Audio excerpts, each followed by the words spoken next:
মহাপ্রভু চূড়াটা বুকের মধ্যে করে নিয়ে মন্দিরের সামনে যে জগমোহন আছে মা, যেটাকে বলা হয় নাট মন্দির, ওই নাট মন্দিরের আর এক নাম হচ্ছে জগমোহন। ওই জগমোহনের ঠিক মাঝখানে চারিপাশে ভক্তগণকে নিয়ে মহাপ্রভু মধ্যমণি হয়ে বসলেন। বসে চূড়াটা হাতে করে নিয়ে ভক্তগণকে জিজ্ঞাসা করছে, ভক্ত, এই যে রেমুনার গোপীনাথ, এই গোপীনাথ জগৎ বিখ্যাত, সবাই এই জগতে এই গোপীনাথকে চেনে। বলতে পারো, তোমরা জানো রেমুনার গোপীনাথ কেন জগৎ বিখ্যাত, কেন তার এত প্রতিষ্ঠা, কেন তার এত নাম, কার জন্য তোমরা জানো? ভক্তগণ বলছে, ওর প্রভু আমরা কি করে জানবো, তুমি বলো তবে তো জানবো। আপনারাও জানেন না? এইবার প্রভু বললেন শোনো, এই রেমুনার গোপীনাথ জগৎ বিখ্যাত হয়েছে আমার দাদু গুরুর জন্য। যদি বলেন কিভাবে, এবার শোনো। এই যে মাধবেন্দ্র পুরী গোসাই মা, এই পুরী গোসাইয়ের বাড়ি ছিল বাংলাদেশে। হরে কৃষ্ণ। বাংলাদেশে সিলেট বলে যে জায়গা, সিলেটে এই পুরী গোসাইয়ের বাসস্থান। কিন্তু এই সিলেট এখন বর্তমান নাম হয়েছে সিলেট, যেটা আগে নাম ছিল শ্রীহট্ট। অর্থাৎ আমার মহাপ্রভুর পিতৃভূমি হচ্ছে এই বাংলাদেশ শ্রীহট্টে, এখন তার নাম হয়েছে সিলেট। একটু মন দেবেন কথার মধ্যে। এবার ওই সিলেটে পুরী গোসাইয়ের পরিবারও ছিল, তার একটা পুত্র সন্তান ছিল। হঠাৎ তার স্ত্রী মারা যায়।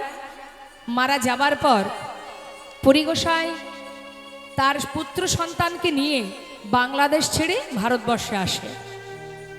ভারতে এসে আমরা যেখান থেকে এসেছি বাবা, বেনাপোল অর্থাৎ বনগ্রাম, উত্তর 24 পরগনা বনগা, ওই বনগা থেকে যদি চাকদা বা কৃষ্ণনগরের দিকে আসা হয়, একটি জায়গা আছে যার নাম হচ্ছে বিষ্ণুপুর। গল্প আপনারা করবেন আর আমি লীলা কথা বর্ণনা করব। আপনারা গল্প করে সময়টা পার করে দেবেন। এই আন কথা, পর সমালোচনা এগুলো করার সময় পাবেন, কিন্তু কৃষ্ণ নাম শ্রবণ করার সময় ভাগ্যের দরকার হয়, এগুলো সুকৃতির দরকার হয়। যার সুকৃতি নেই সে হরিবাসরে বসে থাকলেও শুনতে পাবে না, আর যার কর্মফল ভালো আছে, সুকৃতি ভালো আছে, সে ঠিক শুনবে। তাই মাথাটা প্রচন্ড ঘুরছে আপনাদের, চিত্তকে স্থির করুন। চিত্ত স্থির না হলে কখনো ভজন হয় না মা। এই যে আপনারা বসে আছেন, এটাও কিন্তু ভজন। হ্যাঁ, তা মনে প্রাণে আপনারা যে শ্রবণ করছেন, এই যে কৃষ্ণ নাম শুনছেন, এটা কোথায় যাচ্ছে? হৃদয় মাঝে যিনি আছেন পরমাত্মা রূপে, তিনি শুনছেন। অর্থাৎ হরিনাম হচ্ছে পরমাত্মার সেবা।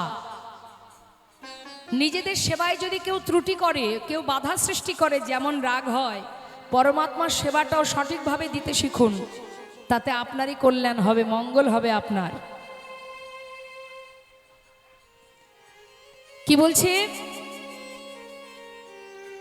তা তিনি সন্তানকে নিয়ে যখন ভারতবর্ষে আসেন, ওই বিষ্ণুপুর যে জায়গাটা, ওটা কিন্তু তার ছেলের নাম ছিল বিষ্ণু, ওই পুরী গোসাইয়ের ছেলের নাম বিষ্ণু ছিল, ওই নামেই জায়গাটির নাম বিষ্ণুপুর। ওখানে একটা আশ্রম ছিল মা, সেই আশ্রমে সন্তানকে চিরতরে পুরী গোসাই দিয়ে দেন যে আমি আর সংসারে থাকবো না, জীবনে যতটুকু সময় আমার আছে আমি প্রভুর নাম জপ করব আর নানা তীর্থ ঘুরে বেড়াবো। হরি বল। তাই আশ্রমে নিজের পুত্রকে দিলেন, সেই পুত্রের নাম ছিল বিষ্ণু, তাই সেই জায়গার নাম বিষ্ণুপুর। সন্তানকে দিয়ে পুরী গোসাই বছরের পর বছর বদনে করে কৃষ্ণ নাম আর নানা তীর্থ ঘুরে বেড়ায়। হরিবল হরিবল। জীবনের সমস্ত মোহ মায়া লোভ লালসা কামনা বাসনা পরিত্যাগ করে নিজেকে সঁপে দিলেন ভগবানের চরণে। তুমি যেমন ডাকবে দয়াময়, আমি তাতেই খুশি। কিন্তু মা, নানা তীর্থ ঘুরতে ঘুরতে ঘুরতে ঘুরতে অবশেষে পুরী গোসাই এসে পৌঁছালেন বৃন্দাবন। বৃন্দাবনে রাধা কুণ্ড শ্যাম কুণ্ড দর্শন করে গোবিন্দ কুণ্ডের পাড়ে একটা বটগাছের তলায় তিনি একাকী বসে বসে কৃষ্ণ নাম করছে। তার জীবনে না আছে কোনো চাওয়া পাওয়া, না আছে কোনো লোভ লালসা। তিনি দুটো স্বভাব ছিল তার মা। এই দুটো স্বভাব কি? মন দিয়ে শুনবেন। এক, অযাচক বৃত্তি পালন করেছিলেন। অযাচক বৃত্তি মানে জীবনে কোনোদিন কারোর কাছে চেয়ে কিছু খেতেন না তিনি। যদি কেউ ভালোবেসে তাকে কিছু দিতেন তবেই সেবা করতেন, আর না হলে অনাহারেই কৃষ্ণ নাম দিয়েই কাটিয়ে দিতেন। এই ছিল একটা স্বভাব। আর দ্বিতীয় স্বভাব ছিল অহর্নিশি তিনি কৃষ্ণ নাম গাইতেন। প্রত্যেকটি শ্বাসে শ্বাসে, প্রত্যেক শ্বাসে শ্বাসে তিনি কৃষ্ণ নাম করতেন। চোখ বন্ধ করে নিদ্রায় যেতেন, তাও কৃষ্ণ নাম চলতো। হয়তো আপনারা বলবেন, অহর্নিশি কেউ কৃষ্ণ নাম গাইতে পারে? যদি কেউ জেগে থাকে কৃষ্ণ নাম গাইতে পারে। ওমা, ঘুমিয়ে থাকলে কেউ কৃষ্ণ নাম গাইতে পারে? পারে? পারে না। শাস্ত্রে বললেন পারে। কিভাবে? আপনাদেরকে সাধারণ দৃষ্টান্ত দিচ্ছি। আপনি সারাদিন কোনো একটা জিনিস চিন্তা করবেন, সারাদিন যে চিন্তায় সারাটা দিন কাটাবেন, চোখের পাতা রাত্রে বন্ধ করবেন, আপনার মাথার মধ্যে চলতে থাকবে সেই চিন্তা। আপনি চোখ বন্ধ করে থাকলে কি হবে? আপনার মস্তিষ্ক, আপনার ইন্দ্রিয় কিন্তু কাজ করবে। সেই একই জিনিস আপনি ঘুমের মধ্যেও দেখবেন। অর্থাৎ অভ্যাস। অভ্যাস। আমাদের এই দেহের মধ্যে যতগুলো ইন্দ্রিয় আছে, তুমি যে পথে চালনা করবে সে তাড়াতাড়ি শক্তিশালী হবে। হবেই হবে মা। এবার দেখুন, আপনাদের আরো একটা উদাহরণ দিচ্ছি। আপনারা জপের মালা হাতে নিয়ে জপ করবেন, বা সারাদিন যে কোনো একটা সময় আপনি হাতে জপের মালা নিয়ে একটানা 15 দিন, 20 দিন কি 1 মাস আপনি হরিনাম করুন। 1 মাস বাদ দিলাম, 1 সপ্তাহ হরিনাম করবেন। 7 দিন পর 8 দিনের দিন আপনি যদি জপের মালা হাতে নাও নেন, যদি হাতে কোনো কাজও করেন, তবু দেখবেন আপনার জিহ্বা সে একার মতো একা হরিনাম করে যাচ্ছে। নিতাই গৌর হরি বল। অভ্যাস করে দেখুন। 7 দিন একটানা হরিনাম করবেন, 16 নাম করবেন, বেশি না 4 মালা করবেন। তারপরেই দেখতে পাবেন তার ফলটা কি হয়। আপনি কাজ করছেন, আপনার জিহ্বা হরিনাম গাইছে। আপনি নিজেও বুঝতে পারবেন না যে আপনার জিহ্বা, আপনার ঠোঁট সে কখন হরিনামে মত্ত হয়ে গেছে। এটা হচ্ছে অভ্যাস মা। তাই যারা বছরের পর বছর কৃষ্ণ নামে নিজেকে সঁপে দিয়েছে, সে চোখের পাতা বন্ধ করলেও তার ভিতরে কিন্তু কৃষ্ণ নাম চলতে থাকে। পুরী গোসাইয়ের ঠিক একই অবস্থা। সে আপন মনে কৃষ্ণ নাম জপ করে, বদনে কৃষ্ণ কৃষ্ণ কৃষ্ণ কৃষ্ণ নাম। তা মা যখনই বৃন্দাবনে এসে পৌঁছালেন তখন অন্ধকার হয়ে গেছে। ভাবছে রাত্রি হয়ে গেল, এই বটতলায় বসে রাতটা কাটাই। কোনো রকমে রাত পার হয়েছে। সকালবেলা চারিদিকে তাকিয়ে দেখছে। কি দেখছে? আহা, কোথাও কিছু সেবা পেলাম না। কেউ কি আছে?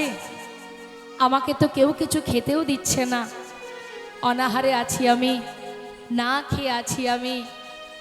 কেউ কি নেই? কেউ তো কিছু দিল না। ঠিক আছে, নাই বা দিল, বসে বসে কৃষ্ণ নামই করি। তার মানে যদি কিছু খেতে না পায় তাতে তার দুঃখ নেই। ওই নাম যখন করে যেন নামেই তার ক্ষুধা নিবারণ হয়, তৃষ্ণা নিবারণ হয়। তাই কেউ কিছু দিল না বলে পুরী গোসাই ওই গাছতলায় বসে বসে কৃষ্ণ নাম জপ করছে। জয় রাধা রমান জয় কুঞ্জ বিহারী। জয় রাধা রমণ জয় কুঞ্জ বিহারী। জয় রাধা রমণ জয় কুঞ্জ বিহারী। জয় রাধা রমণ জয় কুঞ্জ বিহারী। হয় না নবীন নিরদয়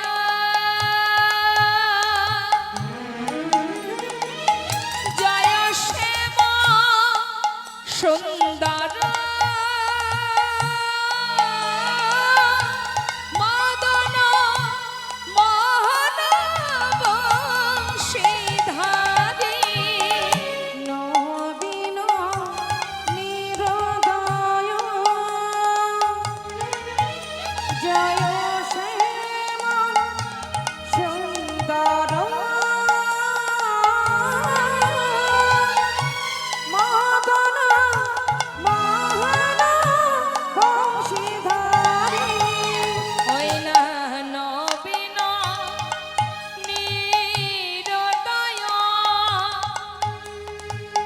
জয় শ্যাম সুন্দর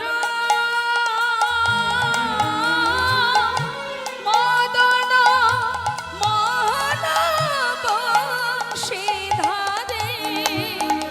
নবীন নিরদয় জয় শ্যাম সুন্দর মদন মোহন বংশীধারী। জয় রাধা রমণ জয় কুঞ্জ বিহারী। জয় দেখা রাধা জয় কুঞ্জ বিহারী।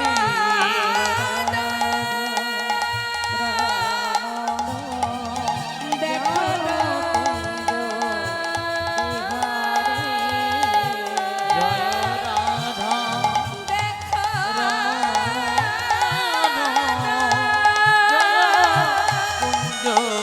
বিহারী। জয় রাধা জয় কুঞ্জ বিহারী। জয় রাধা রমণ জয় কুঞ্জ বিহারী। ওই তো দেখা যাচ্ছে ছোট্ট একটা কুঞ্জ, স্বপ্নে যা দেখেছিলাম। দাঁড়াও দাঁড়াও, আর তোমরা গাছ কেটো না। ওই যে ছোট্ট কুঞ্জ দেখা যাচ্ছে, নিশ্চয়ই ওই কুঞ্জের মধ্যেই গোপাল আছে। তোমরা আর দেরি করো না, কেউ না কেউ ওই কুঞ্জের ভিতরে প্রবেশ করো। ওমা, ঘন জঙ্গল তো, লতা পাতায় ভরা, আবর্জনায় ভরে গেছে। সবাই বলছে, ও গোসাই, স্বপ্নে দেখেছো তুমি, তুমি ভিতরে যাও, আমরা কিছু জানি না, আমরা কোথায় গিয়ে কি খুঁজবো, যাও তুমি যাও। কুড়ি গোসাই সঙ্গে সঙ্গে গুটি গুটি পায়ে ওই কুঞ্জের মধ্যে গিয়ে মা খুঁজে পাচ্ছে না, খুঁজে পাচ্ছে না। সারা দেহটাই মাটির তলায় চাপা পড়ে গেছে, পাতা লতা জমতে জমতে সেটা মাটি হয়ে গেছে। আর রয়ে গেছে শুধুমাত্র হাতটা উপরে, একটা হাত উপরে, যে আঙুলে যিনি গোবর্ধন ধরেছিল যে হাতে, সেই হাতটাই শুধু উপরে আছে, আর দেহটা মাটির তলায় পড়ে গেছে। আর কুড়ি গোসাই খুঁজে পাচ্ছে না, সারা জায়গায় হাতরে হাতরে দেখছে, আর মুখে গাইছে, জয় গোবিন্দ জয় গোপালা, জয় গোবিন্দ জয় গোপালা, গোবিন্দ জয় গোপালা, জয় গোবিন্দ জয় গোপালা, জয় গোপালা জয় নন্দলালা। পেয়েছি পেয়েছি, ওগো পেয়েছি। দাঁড়াও দাঁড়াও, সারা দেহটা পাচ্ছে না মা, ওই যে হাতটা আছে উপরে, হাতে যেই না হাতটা ঠেকেছে, পুরী গোসাই চিৎকার করে বলে উঠলেন, পেয়েছি গো পেয়েছি, সবাই দেখো, এই তো পেয়েছি গোপালকে, কিন্তু কি করে তাকে বাহির করব, মাটির তলায় চাপা পড়ে আছে মা। পুরী গোসাই তো বয়স হয়েছে, তিনি একা তুলতেও পারছে না, কিন্তু উপায় নেই, তাকে তুলতেই হবে, বাহির করতে হবে। আর ছোট্ট কুঞ্জ, একজনের এসে দুজন ঢুকতেও পারছে না। এবার খুব কষ্ট করে পুরী গোসাই ভগবানকে সেখান থেকে তুলে ওই কুঞ্জের থেকে বাইরে এনে নিচে যেই না রেখেছে মা, রাখা মাত্রই পুরী গোসাই হাঁপিয়ে উঠেছে। এই যে বাপু শোনো, এই যে যা যা স্বপ্নে দেখেছি বাবা সবই করলাম, তাকে বাহিরও করেছি। সারা গায়ে নোংরা, মাটি, কাদা, আবর্জনা। আহা, প্রভু এত কষ্টে আছে। শোনো, আর দেরি করো না, তোমরা কাজ করো। আমি কিন্তু পারবো না গিরি গোবর্ধন পর্বতের উপরে তুলতে। তোমরা সবাই মিলে যার গায়ে একটু জোর আছে, একটু বলিষ্ঠ ব্যক্তি যারা, তাদেরকে ডেকে নিয়ে এসো। পুরীগোসার তো বয়স হয়েছে, সে কি আর পারে মা? আর ভগবানের এমনই লীলা, তিনি আজ মনে মনে ইচ্ছা জেগেছে তার। আমাদের যেমন ইচ্ছা জাগে, তারও ইচ্ছা জাগে গো। আমাদের ইচ্ছা জাগলে আমরা ভগবানকে জানাই। মানুষ যদি আমাদের ইচ্ছা পূরণ করতে না পারে, আমরা সোজা মন্দিরে চলে যাই, হে দয়াময়, আমার মনে এই বাসনা, তুমি ছাড়া কেউ পূরণ করতে পারবে না, বলি না? তাহলে আমাদের যেমন বাসনা জাগে, তারও বাসনা। কি বাসনা জেগেছে তার? তার মনের ইচ্ছা যে ভক্ত আমাকে কাঁধে করে ওই গিরি গোবর্ধন পর্বতের ওপরে নিয়ে যায়, মানে ভক্তের কাঁধে চড়ে যাবেন তিনি। সেই জন্য একেবারে ভার হয়ে আছে। আর এদিকে সমস্ত যাদের গায়ে একটু জোর আছে, বলিষ্ঠ ব্যক্তি যারা, তারা সবাই মিলে এবার গোপালকে কাঁধে করে নিয়ে ওই গিরি গোবর্ধন পর্বতের উপরে প্রতিষ্ঠা করবে বলে নিয়ে যাচ্ছে। মহা মহা বলিষ্ঠ লোক একত্র করিলা,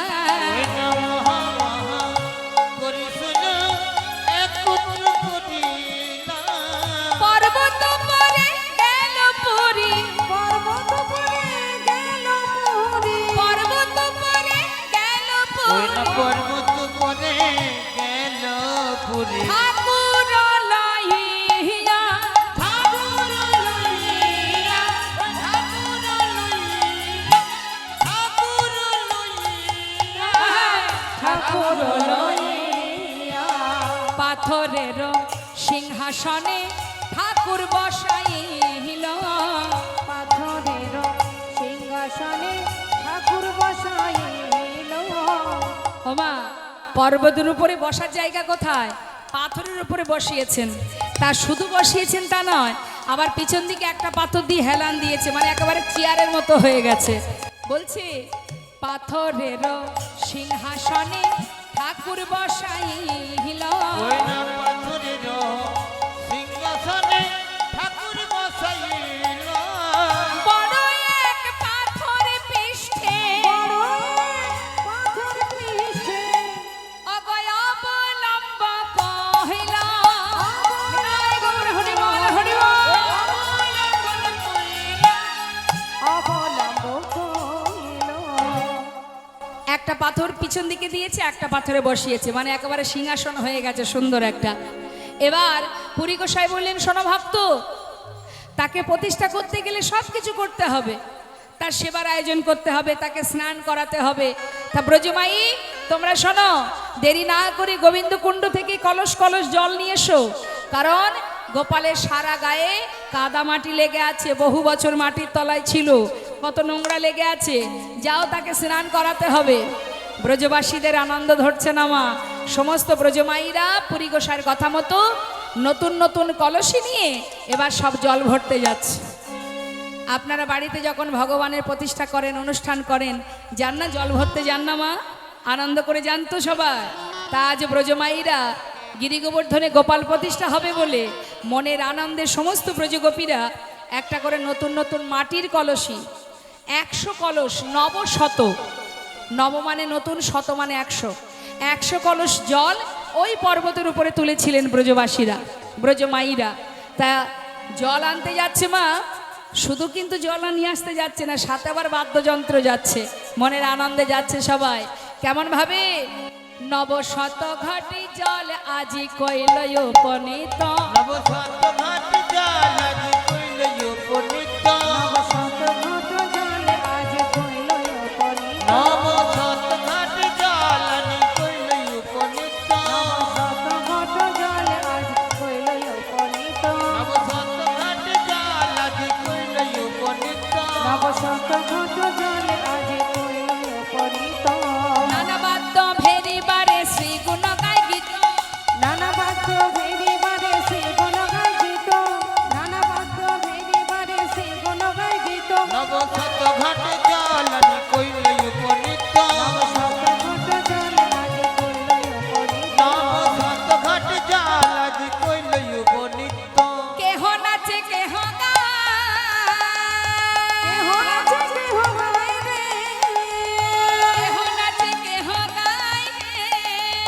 কেহ নাথি কেহ গাইরে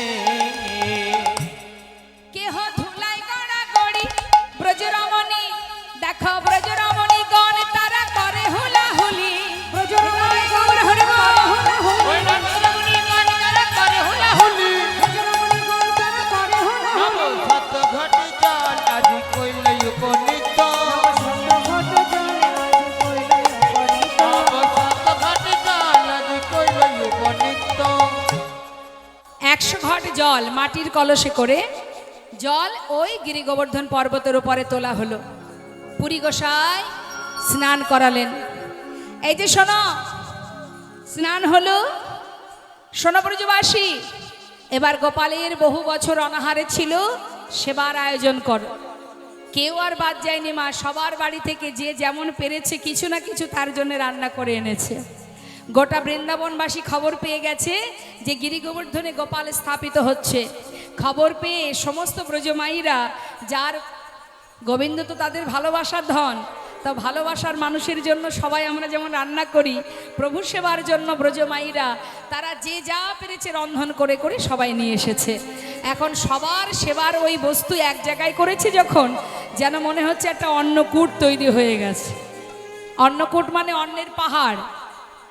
তা যাই হোক, সবাই এনেছে রাশি রাশি রুটি, স্তূপে স্তূপে অন্ন, নানাবিধ রসা, নানাবিধ ছানা, পুরি, মাখন, ক্ষীর, যে যা পেরেছে সব রন্ধন করে এনেছে। এখন পুরী গোসাই বললেন, তাহলে তোমরা এবার বাইরে যাও, আমি গোপালকে নিবেদন করে দিই। গোপালের নিবেদন হলো মা। এত বলি পুরী গোসাই নিবেদন করিল, বহুদিনের খোদাই গোপাল সকলি খাইল। বহুদিনের খোদাই গোপাল সকলে খাইল। হরিবল হরিবল। অনাহারে ছিল ঠিক আছে, তাই বলে সব খাবে? পুরী গোসাই নিবেদন করে বাইরে বেরিয়েছে মা। আমরা যেমন বাড়িতে ভগবানকে সেবা দিয়ে 5 মিনিটের জন্য বাইরে বেরিয়ে আসি না, পুরী গোসাইও ঠিক তেমন নিবেদন করে বাইরে এসেছে। বাইরে এসে দেখছে অগণিত ভক্তগণ সবাই ভগবানের প্রসাদ নেবে বলে অপেক্ষা করছে, আর সবাই মিলে খোল করতাল বাজিয়ে প্রভুর জন্য ভজন কীর্তন করছে। হ্যাঁ, ভজ গোবিন্দ গোপাল গিরিধারী, ভজ গোবিন্দ গোপাল গিরিধারী গিরিধারী গোবর্ধন ধারী।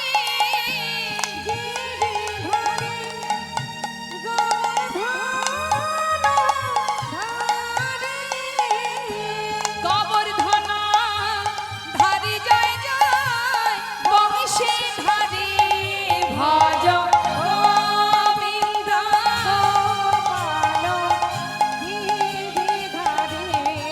ভজ গোবিন্দ গোপাল গিরিধারী। কিছু সময় পর 3টে হাতে তালি দিয়ে যেই না পুরী গোসাই দ্বার খুলেছে মা, দেখছে থালাতে আর প্রসাদ নেই। মাথায় হাত, কি সর্বনাশ! মানছি তোমার খিদে পেয়েছে, তাই বলে তুমি সব খাবে? বাইরে কত ভক্ত, বৃন্দাবনে কেউ বাদ নেই, সবাই এসেছে, তুমি তাদের জন্য একটু প্রসাদ রাখবে না? সব খেয়ে ফেললে, আমি ওদের বলবোটা কি এখন? আমি কি বলবো? তারা তো সবাই আশা করে বসে আছে প্রভু। তুমি কি করলে এটা? একটু তো রাখতে পারতে বলো। বেশ, যা মনে হয়েছে তাই করেছো, তাদের কথা ভাবলে না? আমি কিছু জানি না, আমি কিচ্ছু জানি না। এই রইল থালা, চললাম আমি বাইরে, তোমার যা মনে চাই তাই করো। যেই না বাইরে এসেছে মা, সমস্ত ভক্তগণ ধরেছে, ও গোসাই প্রসাদ কোথায়? প্রসাদ নেই। কেন নেই? প্রসাদ নেই কেন? জানি না। কেন নেই? কেন কি হয়েছে? মানে হয়েছেটা কি গো? পুরী গোসাই বলছে, বললাম তো যা হওয়ার তাই হয়েছে। জানি না আমি আর কিছু। আরে আমরা সবাই আশা করে বসে আছি প্রসাদ নেব। পুরী গোসাই আবার যেই না পর্দাটা সরিয়েছে মা, ভগবান করুণাময় ভক্তের জন্য তার উচ্ছিষ্ট তার প্রসাদ আবার থালায় থালায় ভরে দিয়েছেন। তাই গৌর হরি বল। ভক্তকে কষ্ট দিয়ে কি আর ভগবান থাকতে পারে গো? সেই প্রসাদের থালা নিয়ে এসে সবাইকে বিতরণ করলেন। খুশি হয়ে প্রসাদ পেয়ে ব্রজমাইরা বলে উঠলেন, এক ভক্ত বলে উঠলেন, কালকে গোপালের সেবা যা খরচ খরচা আমি সেবার দায় নেব, মানে আমি ভার নেব। সেদিন সেই ভক্ত যত টাকা লেগেছে তার সেবার আয়োজন মানে খরচ খরচা বহন করেছে। সেদিনও এক ভক্ত আবার বলে উঠলেন, কালকের খরচ আমার। আবার সেদিন যেই না সেবা হলো, সেবার পরে আর এক ভক্ত বললেন, মনে করুন এই যে আপনারা এখানে বসে আছেন, প্রতিদিন এক একজন করে প্রসাদ পাচ্ছে, আর খুশি হয়ে এক একজন বলছে যে কালকে গোপালের সেবার খরচ আমার। এই করতে করতে মা টানা 2 বছর ধরে ওই গিরিগোবর্ধনের গোপালের অন্নকূট সেবা চলেছে। 2 বছর। আর পুরী গোসাই 2 বছর ধরে গোপালের সেবার দায়িত্ব নিয়েছে। কিন্তু হঠাৎ পুরী গোসাইয়ের মনে ইচ্ছা হলো, আমি যদি সেবা কাজে বাধা পড়ে যাই তাহলে আমার তো তীর্থ ভ্রমণ হবে না।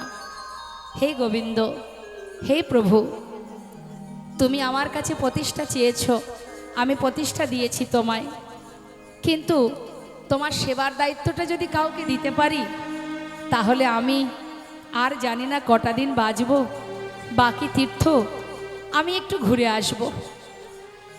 তাই কি করেছে মা, দূর দূরান্তের ভক্তরা এসেছে ওই গিরিগোবর্ধন গোপালকে দর্শন করতে। দূরের ভক্তরা মানে বিদেশি ভক্তরাও আসছে। তার মধ্যে 2 ভক্ত গৌড় দেশ থেকে এসেছে। তাদেরকে বললেন যে তোমরা কি গোপালের সেবার দায়িত্বটা নিতে পারবে? তারা বললেন হ্যাঁ পারবো। তাহলে আজকে থেকেই গোপালের সেবার দায়িত্ব তোমাদের। দুজনের উপরে ভার দিয়ে পুরী গোসাইয়ের মনে শান্তি যে আমার আর কোনো চিন্তা নেই, ভগবানকে প্রতিষ্ঠাও করলাম, আবার তার সেবা দেওয়ার দায়িত্বও একজনকে দিলাম।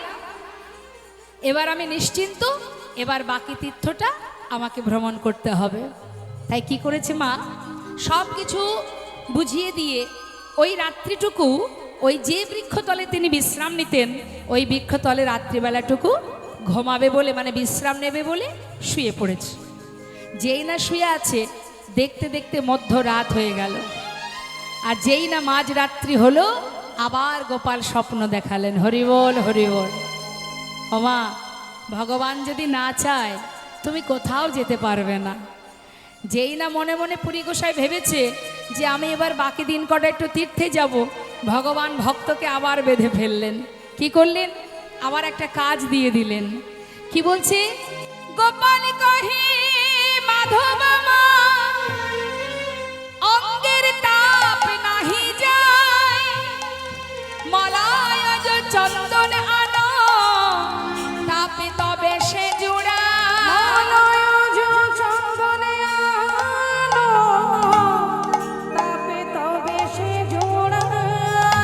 হরিবল হরিবল।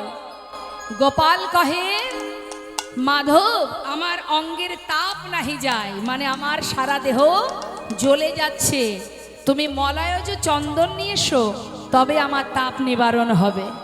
ওমা, মলায়জ চন্দন দেখেছেন কখনো? দেখেছেন? মলায়জ চন্দনটা সাদা এবং সুগন্ধি, মানে খুব সুন্দর গন্ধ।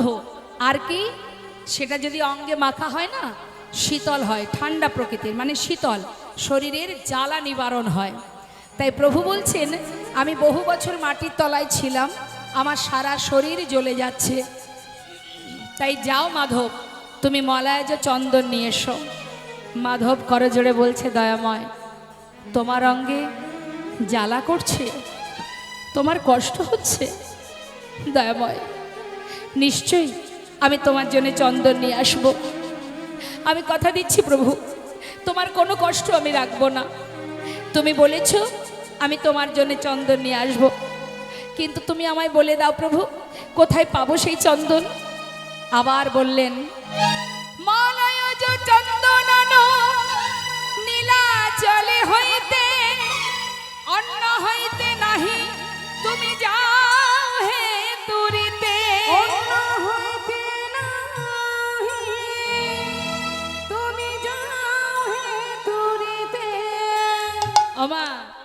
নীলাচলে পাওয়া যায় মলয়জ চন্দন। বলছে যাও নীলাচলে গিয়ে তুমি মলয়জ চন্দন নিয়ে এসো, তবে তুমি যাবে, অন্য কেউ যেন না যায়। নিতাই গৌর হরিবোল। এইখানে একটা বিষয় আমাদের জানতে হবে মা, আমরা কখনো কখনো দেখবেন নিজের কাজ অন্য কাউকে দিয়ে করাই না, নিজে পারছি না তোরা যা একটু করে দে, তাই না? তাহলে অন্য কেউ যদি কোনো কর্ম করে তার ফল তো আপনি পাবেন না। দেখবেন অনেকে আছে বাড়িতে মাস মাইনে করে পুরোহিত রেখে দেয় বাড়ির ভগবানকে পূজা দেওয়ার জন্যে। পুরোহিত এসে সময় মতো ঘন্টা বাজিয়ে পুজো দিয়ে চলে যায়। হ্যাঁ, তার মানে কি নিজেদের সময় নেই, তাই পুরোহিত সেবা দিয়ে যায়। তাতে লাভ কি? ভগবানের প্রতি আপনি যতটুকু কর্ম করবেন তার ফল তো আপনিই পাবেন। আপনি টাকা দিয়ে পুরোহিত রাখলে পুরোহিতের পুণ্যি হবে, আপনার কিচ্ছু হবে না। আপনি যেমন পারবেন তেমনই দেবেন। সময় পাচ্ছেন না, দুটো বাতাসা একটা তুলসী পাতা আপনি যখন পারবেন তখন দেবেন। সংসারের সব কাজ করে তারপরে একটু হলে যদি সময় পান তখন দেবেন। ভগবান আমার বলেননি মা যে আমাকে টাইমে সেবা দিতে হবে। আপনি যদি না পেরে ওঠেন, সংসার করছেন মানে সংসার ও ধর্ম, সংসারের প্রতি আপনার দায়িত্ব আছে, কর্তব্য আছে, সন্তানের প্রতি, স্বামীর প্রতি, পরিবারের প্রতি, সবার প্রতি দায়িত্ব আছে।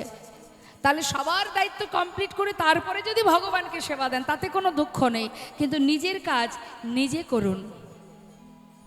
ভগবানের সেবাটা তোমার নিজস্ব কাজ, তোমার ভজন, এটা তোমার আরাধনা, তোমার সেবা, অন্য কেন কেউ করবে?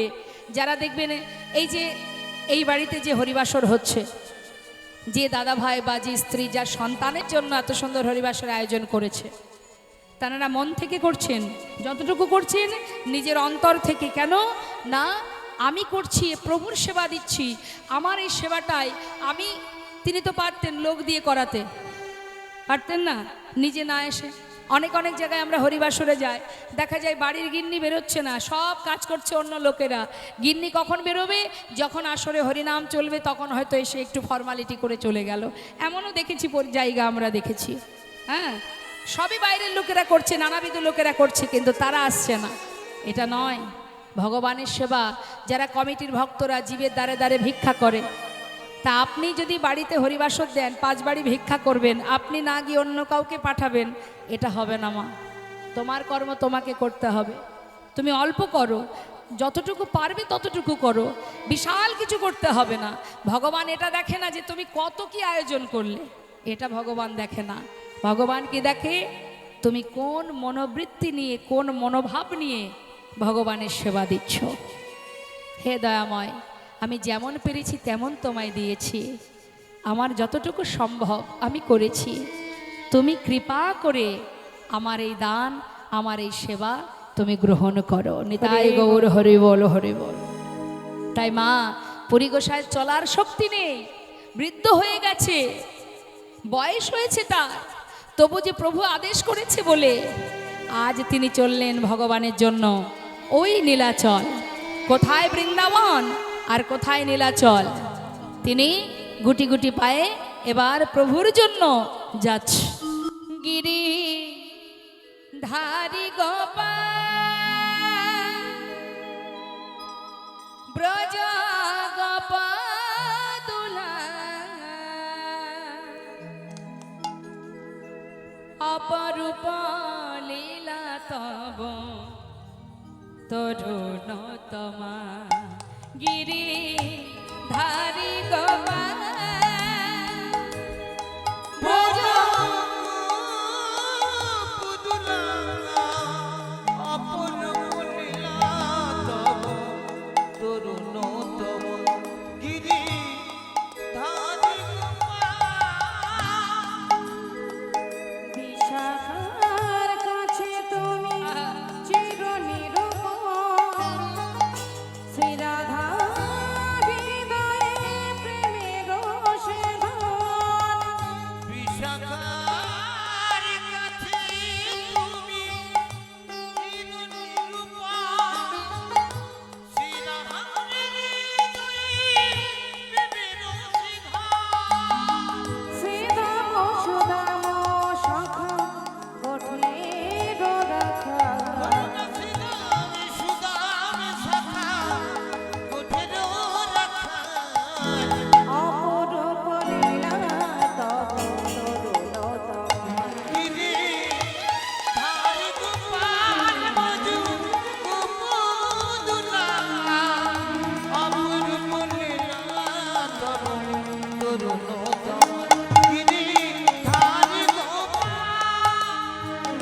যশোদার নয়নে তুমি ননিচ নন্দ দুলাল তুমি আনন্দ কিশোর যশোদার নয়নে তুমি ননিজ নন্দলাল তুমি আনন্দ কিশোর গীতায় সারথি তুমি যাদব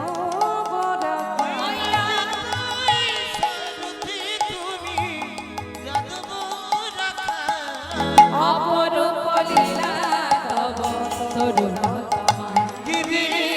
নিতাই গৌর হরি বল হরি বল।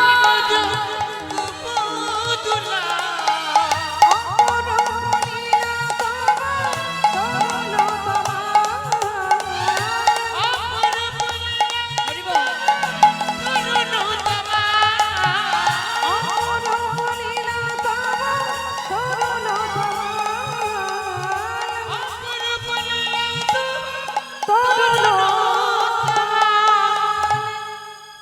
বৃন্দাবন থেকে যাত্রা করেছি নীলাচলে যাবার জন্য। তা নীলাচলে যাবার পথে রাস্তার মাঝখানে ওই রেমুনার ওপর দিয়েই তাকে যেতে হবে মা। তা যখন রেমুনার ওপর দিয়ে যাচ্ছে চিন্তা করছি তাই তো এলাম যখন রেমুনা যায় একবার একটু গোপীনাথকে দর্শন করে তার চরণে প্রণাম করে আসি। এই মনে করে যেই না পুরী গোসাই রেমুনার মন্দিরে প্রবেশ করেছে মা, তখন সবেমাত্র সন্ধে হয়ে গেছে।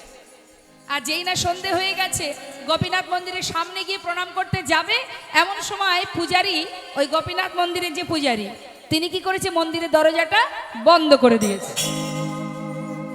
তখন পুরী গোসাই জিজ্ঞাসা করছে, ও পূজারী, আমি এসেছি গোপীনাথকে প্রণাম করব, তুমি দ্বার বন্ধ করে দিলে, একবার দেখতে পেলাম না। তখন পূজারী বলছে, শোনো এখন আর দর্শন হবে না। কেন? এখন গোপীনাথের ভোগ দিতে হবে সন্ধ্যার সময়।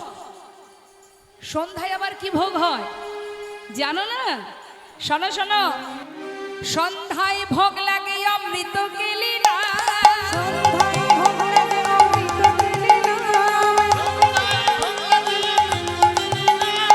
দ্বাদশ মৃত্যু পাত্র ভরি অমৃত সমান,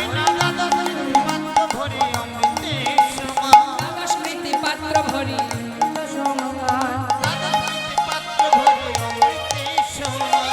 কথাটা কি বললেন মা? সন্ধ্যায় ভোগ লাগে অমৃত কেলি নাম, দ্বাদশ মৃৎ পাত্র। মৃৎ পাত্র মানে মাটির পাত্র, আর দ্বাদশ মানে 12টা।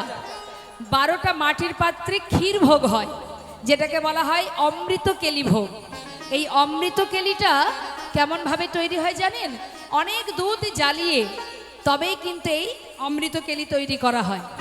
অনেক দুধ জ্বালিয়ে শুকিয়ে শুকিয়ে তবেই অল্প একটুখানি এই অমৃত মানে ক্ষীর ভোগ হয়, যেটাকে অমৃত কেলি বলে। তা বলছে 12টা পাত্রে এখন গোপীনাথের ভোগ হবে। গোপীনাথের ভোগ বলে প্রসিদ্ধ যাহা,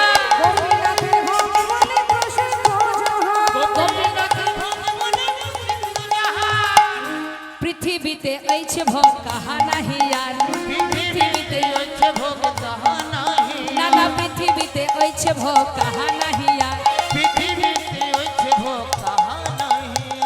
নাই তুলনা, শোনো নাই তুলনা,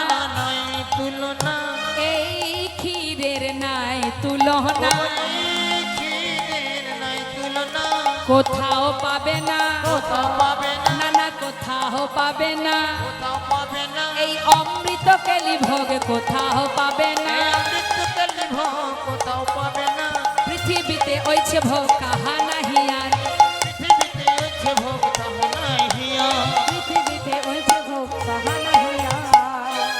ওমা আমার গৌর সুন্দর শুধু পতিত জীবের বন্ধু নয়, সে ভক্ত হৃদয় ধন। ভক্তির হৃদয়ের ধন হচ্ছে আমার ভগবান করুণাময়। হরিবল হরিবল। তাই বৈষ্ণব মহাজন বললেন, দেখো দেখো এমনই একটা ভক্তের কথা আমরা বলবো মা। আমরা সবাই ভগবানকে ভালোবাসি তার চরণ পাওয়ার আশায়।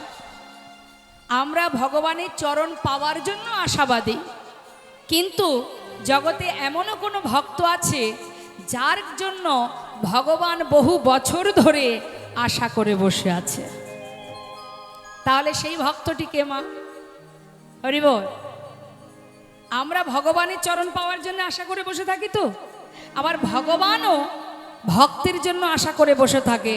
এখন আমাদের জানতে হবে তাহলে সেই ভক্তটিকে যার জন্য ভগবান বছরের পর বছর অপেক্ষা করে বসে আছে, সেই ভক্তটিকে আমরা সেই ভক্তের কথা শুনবো।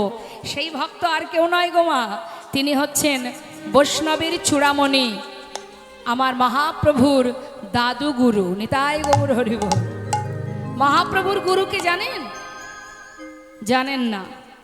মহাপ্রভুর মন্ত্রগুরু, দীক্ষাগুরু ঈশ্বরপুরী, আর ঈশ্বরপুরীর গুরু হচ্ছেন মাধবেন্দ্রপুরী। তাহলে গুরুর গুরু কি হয়? দাদুগুরু, ঠিক আছে? গুরুদেব হচ্ছেন ঈশ্বরপুরী, তার গুরু হচ্ছেন মাধবেন্দ্রপুরী। ওই মাধবেন্দ্রপুরী মহাপ্রভুর সম্পর্কে দাদুগুরু হন। তা সেই দাদুগুরুর কথা আজ আমরা জানবো মা, যিনি কিনা নবদ্বীপের নিতাই চাঁদ, দয়াল নিতাই চাঁদ, যিনি দীক্ষা নিয়েছিলেন ওই পুরী গোসাই মাধবেন্দ্রর কাছ থেকে। তার মানে বোঝাতে পারলাম আপনাদের? মন দিয়ে কথাটা বুঝবেন। নিত্যানন্দর প্রভুর গুরু হচ্ছে, দীক্ষা গুরু হচ্ছে মাধবেন্দ্রপুরী, আবার মহাপ্রভুর গুরুর গুরু হচ্ছেন মাধবেন্দ্রপুরী। সেই মাধবেন্দ্রপুরী যিনি সকল বৈষ্ণবের চিরমণি, সেই শিরোমণি চূড়ামণি, সেই পুরী গোসাই, যার জন্য বৃন্দাবনে গিরিগোবর্ধনের যে গোপাল, যিনি কনিষ্ঠ অঙ্গলিতে গিরিগোবর্ধন ধারণ করে আছেন, সেই গোপাল বহু বছর ধরে আশা করে বসেছিলেন ওই মাধবেন্দ্রপুরীর জন্য। তাহলে সে কেমন বৈষ্ণব মা, তারই কথা আমরা জানবো। চলুন সবাই আমরা যাব তার কথা শ্রবণ করতে। বৈষ্ণব মহাজন বললেন, দেখো দেখো, এই পুরী গোসাইয়ের জন্য, এই মাধবেন্দ্র পুরী গোসাইয়ের জন্য ভগবান প্রসাদ চুরি করে রেখে দিয়েছিলেন। তাহলে মা সে কেমন ভক্ত গো? কেমন ভক্ত হলে ভগবান ভক্তের জন্য প্রসাদ চুরি করে রাখে? ভক্ত জাগিছিল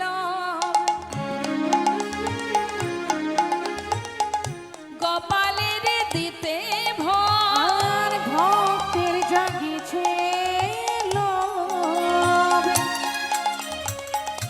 গোপালের দিতে ভোগ। ওগো ওগো ভালোবাসে আপনা ভিতরি, ভালোবাসে আপন ভিতরি,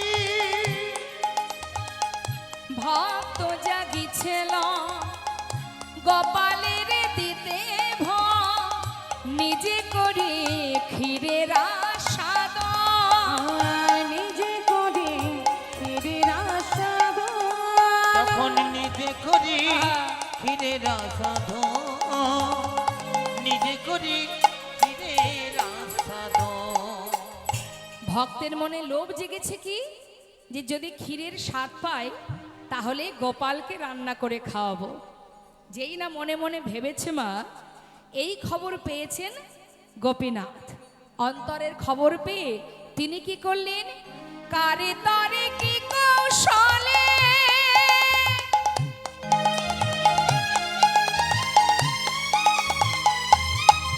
অগো ক্ষীর পাত্র বস্ত্র তলে, কারে তরে কি কৌশলে,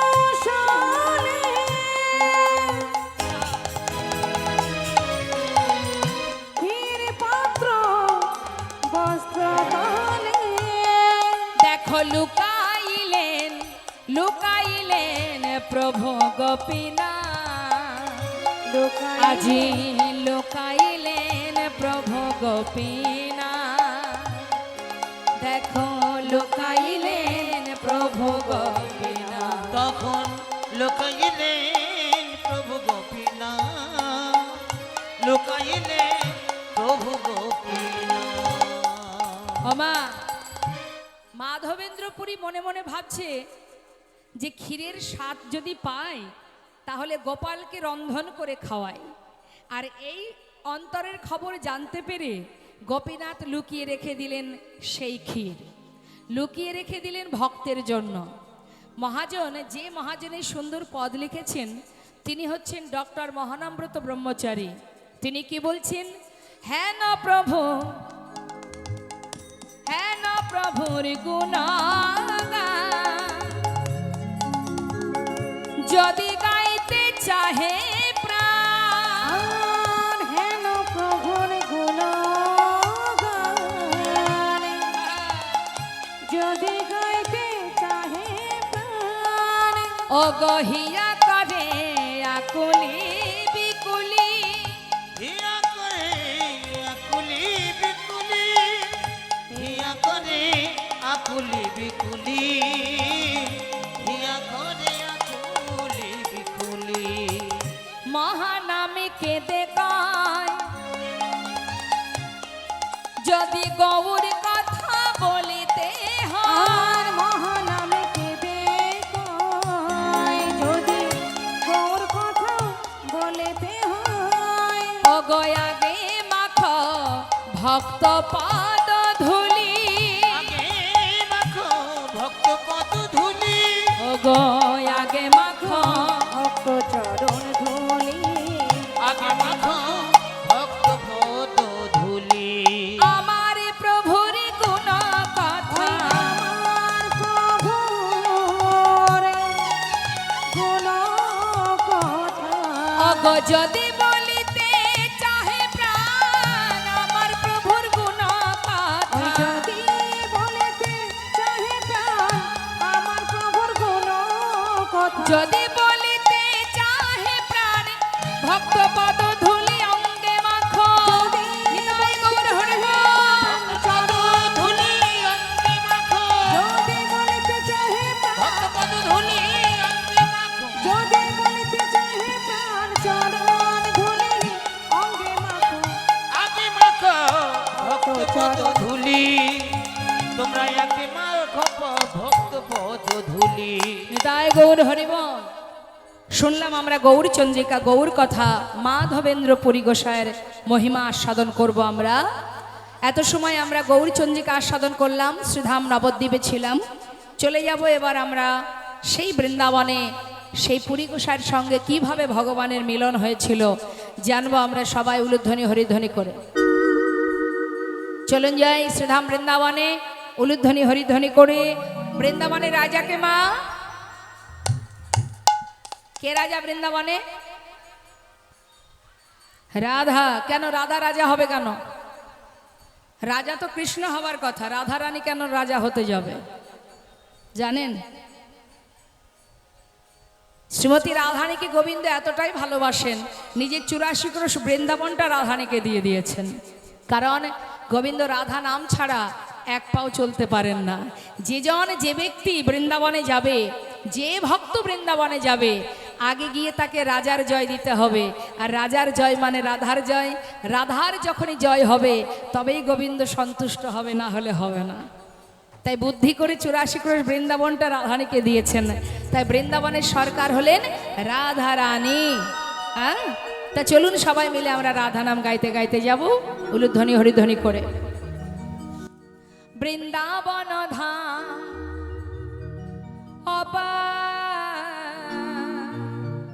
জপে যা রাধে রাধে, সবাই মিলে হাতে তালি দিয়ে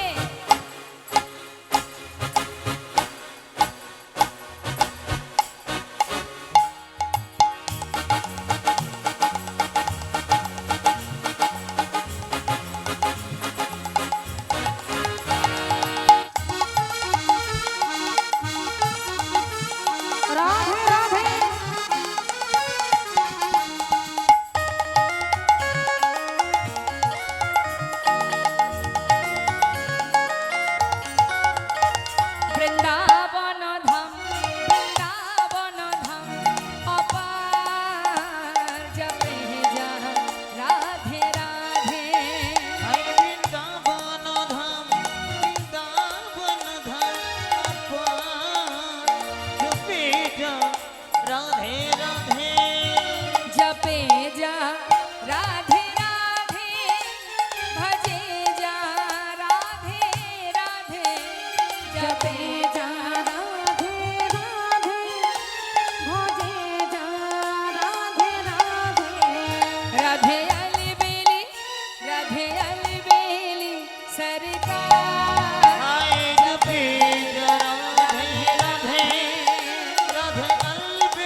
জরাধা নামে না হতো রসরাজ বেচারা রত জরাধা নামে না হতো রসরাজ বেচারা নাহি হতো নাহি হতো নাহি হতো কৃষ্ণ অবতার হায় জপি যা রাধে রাধে नहीं हो तो कृष्ण अवतार जपी जा राधे राधे বৃন্দাবন ধাম অপার জপে যা রাধে রাধে हाय जपी जा राधे राधे ভজে যা রাধে রাধে हाय भोजे जा राधे राधे বলিয়ে রাধা রানী কি জয়টা ঠিকঠাক হলো না আর একটু জোরে বলিয়ে রাধা রানী কি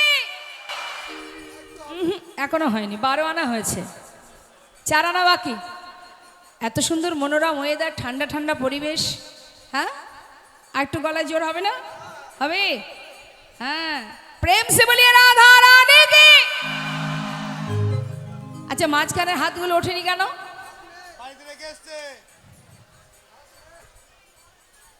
হরিবল হরিবল এ জন্মে হাত পেয়েছেন ভগবানের সেবা দেওয়ার যাদের নেই তারা জানে না থাকার জ্বালা এ হাত শুধু খাওয়ার জন্য নয় এ হাত ভগবানের সেবা দেওয়ার জন্য তাই না ভগবানের সেবা দেওয়ার জন্য এ হাত যে হাতে ভগবানের সেবা হবে না যে হাতে বৈষ্ণবের সেবা হবে না যে হাত তুলে ভগবানের চরণে আত্মসমর্পণ হবে না সে হাত হাত নয় তাই সবাই তুলে একবার প্রেম সে তুলুন হ্যাঁ বলিয়ে রাধা রানী কি শ্যাম সুন্দর কি বাঁকে বিহাरी लाल की যমুনা মা की বৃন্দাবন ধাম की রাধে রাধে রাধে রাধে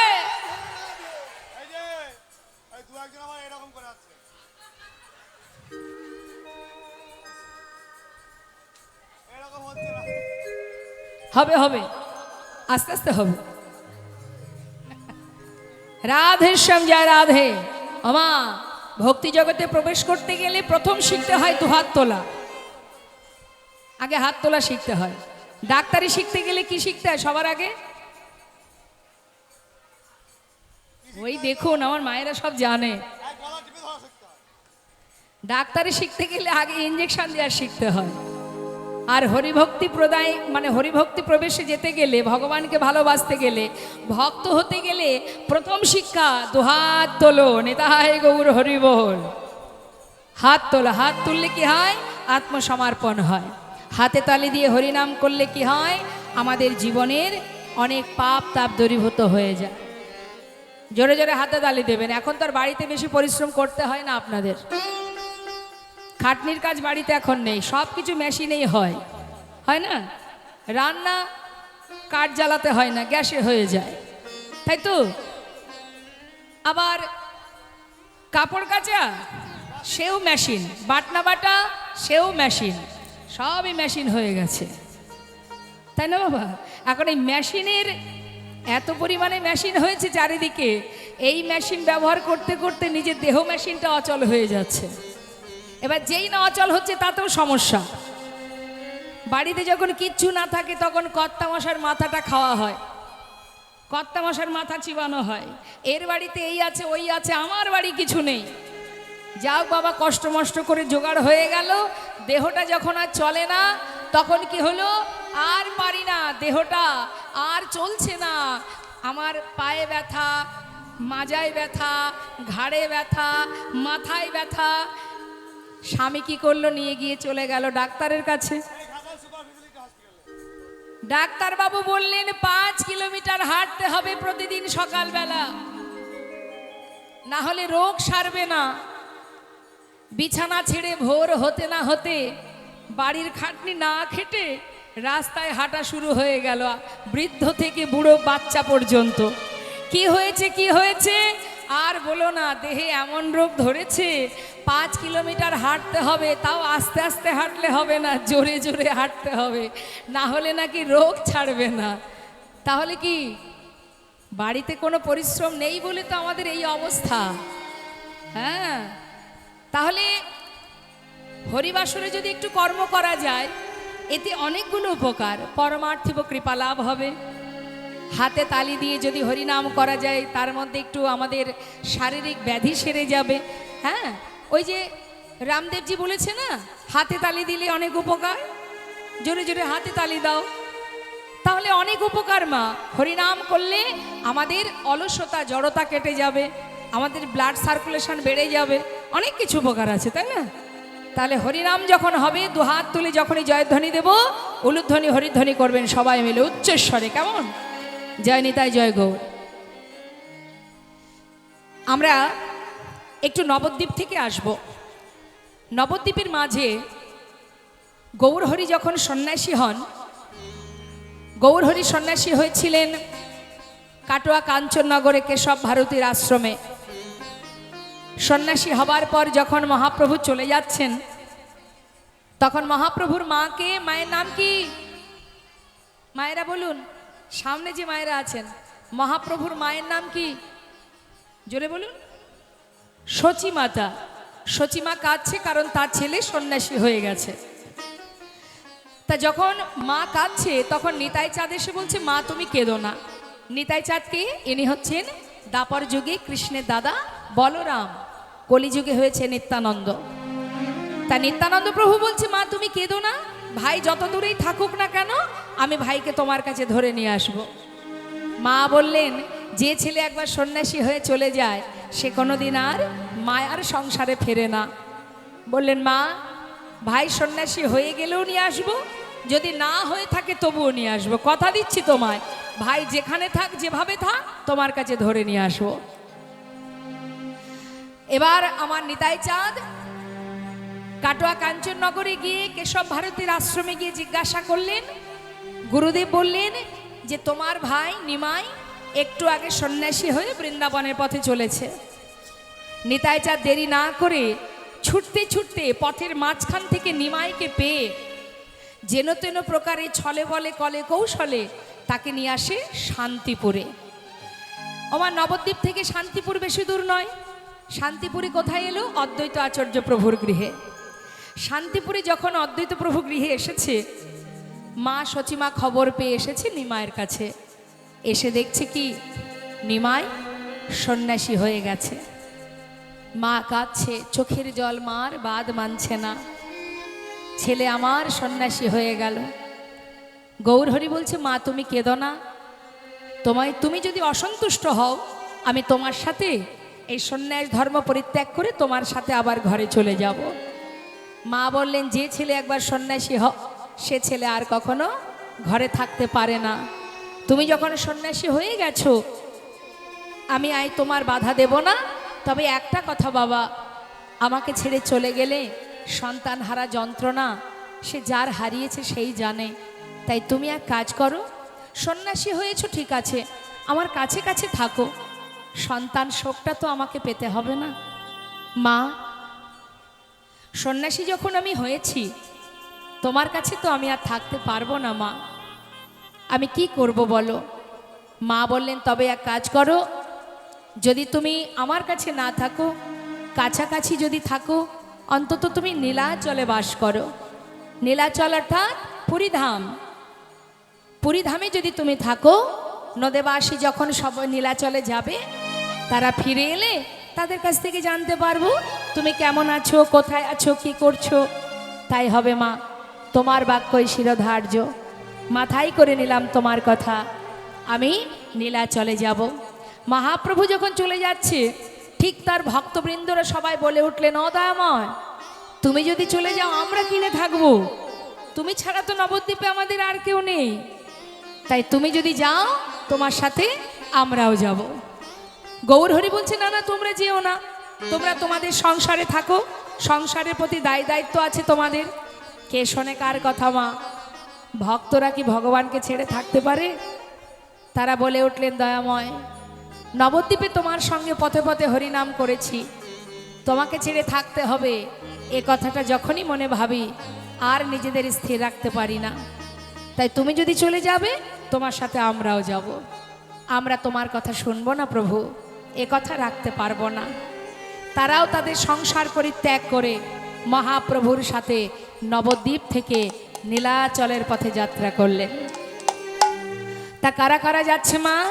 পণ্ডিত জগদানন্দ নিত্যানন্দ রায়, পণ্ডিত জগদানন্দ নিত্যানন্দ রায়, ওই না পণ্ডিত জগদানন্দ নিত্যানন্দ রায়। দেখো হরি গুণ কীর্তনে পথে চলি যায়, ওই না হরি গুণ কীর্তনে পথে চলি যায়। হরি গুণ কীর্তনে পথে চলি যায়। বলে হরি বল হরি বল, বলে হরি বল হরি বল, বলে হরি বল হরি বল। বলে হরি বল হরি বল। আচ্ছা, মাঝখানে রাধাকৃষ্ণ দেখতে পাচ্ছেন? দেখতে পাচ্ছেন তো? রাধাকৃষ্ণর এই পাশে যিনি আছেন ইনি কে?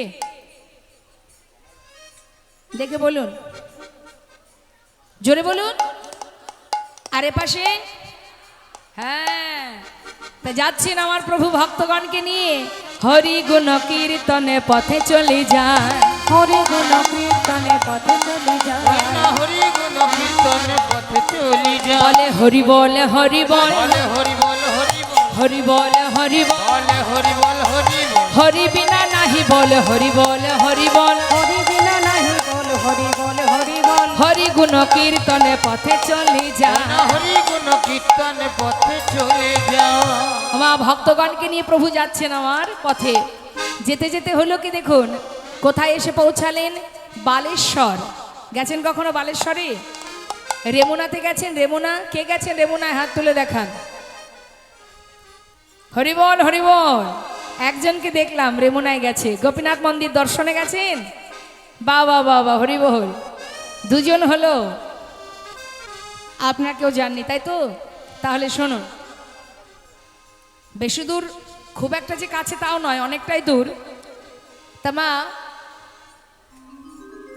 রেমুনাতে যখন পৌঁছালেন, নীলাচলে যাবার পথে তো, নীলাচলে যাবার পথে ওই রেমুনার কাছে এসে গৌরহরি জিজ্ঞাসা করছে ভক্তদেরকে, ভক্তগণ এটা কোথায় বলো তো?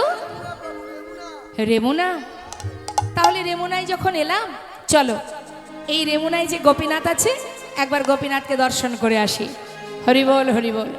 দেখবেন মা, যারা সাধুগুরু বৈষ্ণব হয়, পথে যেতে যেতে হঠাৎ যদি কানে শোনে যে এখানে রাধা মাধবের একটা মন্দির আছে, কি এখানে একটা মায়ের মন্দির আছে, তার অন্তরে কিন্তু মনে হয় কাছাকাছি আছে যখন, যাই একবার একটু দর্শন করে প্রণাম করে আসি। মনে হয় না মা?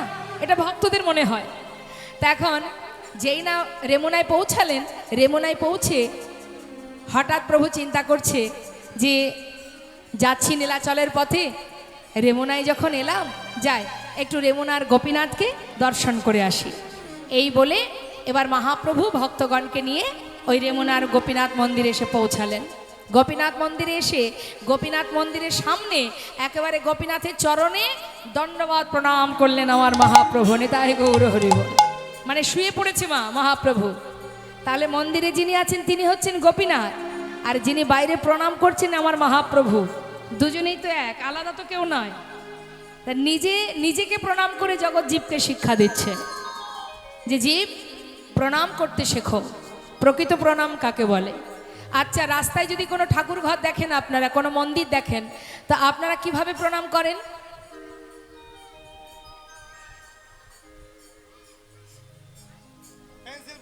পথে যেতে যেতে আমরা কিভাবে প্রণাম করি? এই আঙুলটাই সম্বল আমাদের। রেডিমেড প্রণাম, পেন্সিল প্রণাম। আচ্ছা, বুঝলাম। তাহলে এই যে আঙুল দিয়ে আমরা প্রণাম করি, এটা কি প্রকৃত প্রণাম? কি মনে হয় আপনাদের? যদি আমাকে প্রণাম করতেই হয়, যদি ভগবানের আশীর্বাদ পেতে হয়, তাহলে প্রণাম করার মতো করতে হবে। আচ্ছা, আপনাদের সামনে একটা প্রমাণ দিই মা। কোনো একজন সাধারণ মানুষের সামনে দাঁড়িয়ে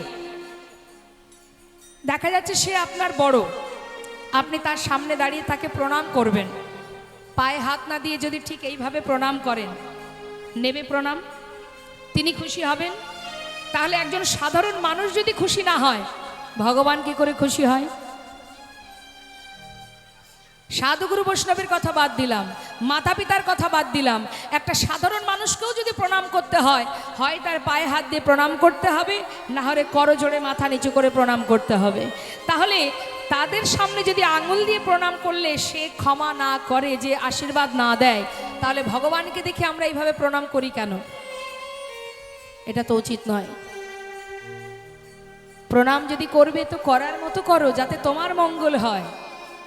এক হাতে জিনিস আছে, একটা হাত দিয়ে প্রণাম করো, নিজের বুকের মাঝে হাতটা রেখে মাথা নিচু করো, হে দয়াময় তোমার চরণে প্রণাম জানাই, তুমি কৃপা করে প্রণাম গ্রহণ করো। তাহলে মাথা নত করতে শিখতে হবে এবং প্রণামটা সঠিকভাবে করতে হবে। আজ আমার মহাপ্রভু তিনি যেই না গোপীনাথের চরণে প্রণাম করেছে, মা শুয়ে পড়েছে। যেই না প্রণাম করেছে, প্রণাম করা মাত্রই কি হলো শুনুন তাহলে। এবার একটু পদাবলীর কথাগুলো শুনতে হবে। রে মোনাই গোপীনাথ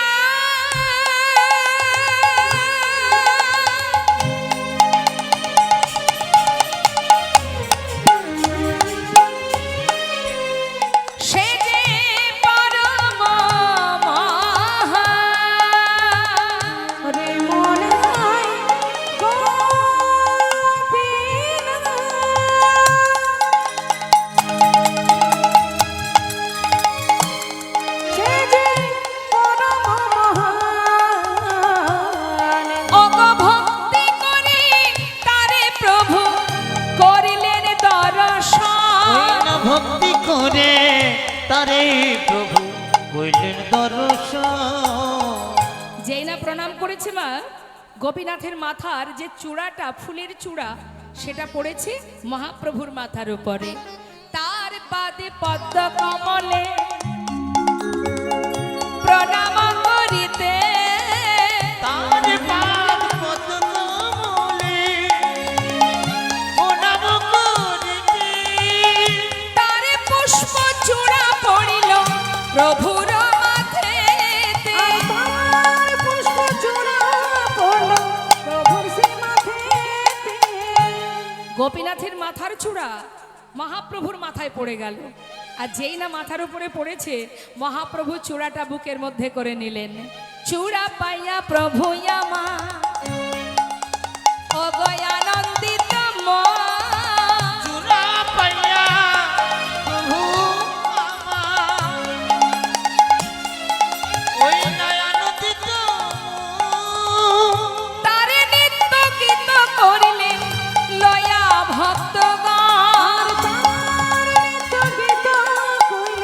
লইয়া ভক্তগণ ওই না তার নিত্য গীত কইলেন লইয়া ভক্তগণ। বলে জয় জয় গোপীনাথ, জয় জয় গোপীনাথ, বলে জয় জয় গোপীনাথ, তুমি ত্রিজগতের নাথ, জয় জয় গোপীনাথ। আমি ত্রিজগতের নাথ, জয় জয় গোপীনাথ। তার নিত্য গীত কইলেন লইয়া ভক্তগণ। ওই না তার নিত্য গীত কইলে লইয়া ভক্তজন। হরি বল। আমরা দর্শন করলাম ভক্ত আর ভগবানের মধুর মধুর এই লীলা। লীলা আমাদের এবার বিশ্রামে যাবে। আসুন আমরা সবাই দুটো ভজন আস্বাদন করব, তারপরে নিতাই গৌর জয়ধ্বনি করব। চলুন আমরা বৃন্দাবনে একটা ভজন শুনবো আর একটা বাংলা ভজন শুনবো।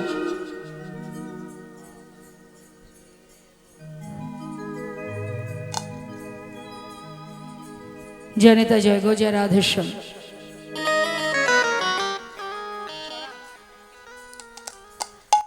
मेरा मन पंछी बोले, क्या बोले?